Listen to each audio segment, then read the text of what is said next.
فرعون کی ایک باندی تھی، مسلمان ہو گئی۔ عورت تو کمزور ہوتی ہے، پھر وہ باندی ہو تو اور کمزور ہوتی ہے، اور کلمہ چھپتا نہیں ہے۔ اس کا ایمان اس کے دل میں تھا، پر وہ نکل ہی پڑا۔ خوشبو کون چھپا سکے؟ خوشبو کیسے چھپ سکتی ہے؟ اس کے ایمان کا پتہ چل گیا۔ فرعون نے اسے پکڑوایا۔ اس کی 2 بیٹیاں تھیں، ایک دودھ پیتی تھی، ایک انگلی پکڑ کے چلتی تھی۔ اس نے بڑے کڑا میں تیل ڈالا، اس کے نیچے آگ جلائی، تیل کھولنے لگا۔ اس نے دربار سجایا اور اس کے اپنی باندی کو بلایا، اس کی 2 بیٹیوں کو بلایا۔ یہ مائیں سن رہی ہیں کہ ماں اولاد کے لیے کیا کچھ کر گزرتی ہے، اور اللہ نے بھی جو اپنی محبت کو تشبیہ دی ہے کہ میں اپنے بندوں سے محبت کرتا ہوں، تو باپ کی محبت سے تشبیہ نہیں دی۔ اللہ نے کہا میں ماں سے 70 گنا زیادہ پیار کرتا ہوں۔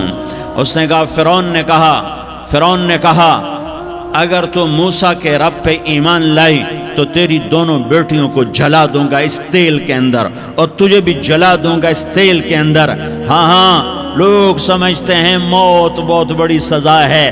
ارے جس نے اللہ کو پا لیا اس کے لیے موت تحفہ ہے۔ وہ دنیا کے دکھوں سے نجات پا گیا اور آخرت کی نعمتوں کا حقدار بن گیا۔ تو فرعون کی باندی نے کہا فرعون یہ تو میری 2 ہیں، اگر میرے پاس اور ہوتی، میرے پاس 100 ہوتی تو میں 100 بھی اللہ کے نام پہ قربان کر دیتی۔ فقض ما انت قاض، کر جو تجھے کرنا ہے۔ انہیں بڑی بیٹی کو پکڑا، انہیں کہا اماں ہائے ہائے، اس ماں سے پوچھو جس کے آگے جلتا ہوا تیل اور اس کی بیٹی کو ڈالا جا رہا ہو، اور وہ اماں کہے، اور اس کا ایک بول ماں کا، ایک بول بیٹی کی جان بچا سکتا ہو۔ کلمہ کفر کہہ جا، گھر میں جا کے توبہ کر لے، معاف ہو جائے گا، میں قربان جاؤں۔ ایک مقام ایمان کا ایسا آتا ہے کہ قربان ہونا زیادہ محبوب ہو جاتا ہے جان بچانے سے۔ انہوں نے کہا اماں، انہوں نے کہا بیٹی صبر، اللہ کے نام پہ قربان ہو جا۔ انہیں بڑی بچی کو پکڑا، ٹانگوں سے پکڑ کے یوں ڈالا، وہ ہائے کرتی گئی اور وہ چٹک گئی اور وہ جل گئی اور وہ بھن گئی مچھلی کی طرح، تلی گئی مچھلی کی طرح۔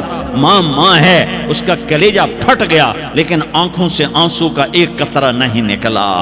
صبر دیکھنا ہو تو اسے دیکھو، صبر پڑھنے سے نہیں آتا، اسے دیکھو ایک قطرہ نہیں نکلا تو اس نے کلیجہ پھٹ گیا۔ تو اللہ نے ماں کی آنکھوں سے پردہ ہٹایا اور اس نے دیکھا اپنی بیٹی کی روح کو نکلتے ہوئے۔ بیٹی کہہ رہی اماں صبر کرو، ابھی جنت میں اکٹھے ہو جائیں گے۔ پھر انہیں چھوٹی بچی کو پکڑا، دودھ پیتی، جسے پتہ بھی نہیں میرے ساتھ کیا ہونے والا ہے، اس کی تو آہ بھی نہ نکل سکی، اور اسے انہوں نے تیل میں ڈال دیا اور وہ جل کے کوئلہ ہو گئی۔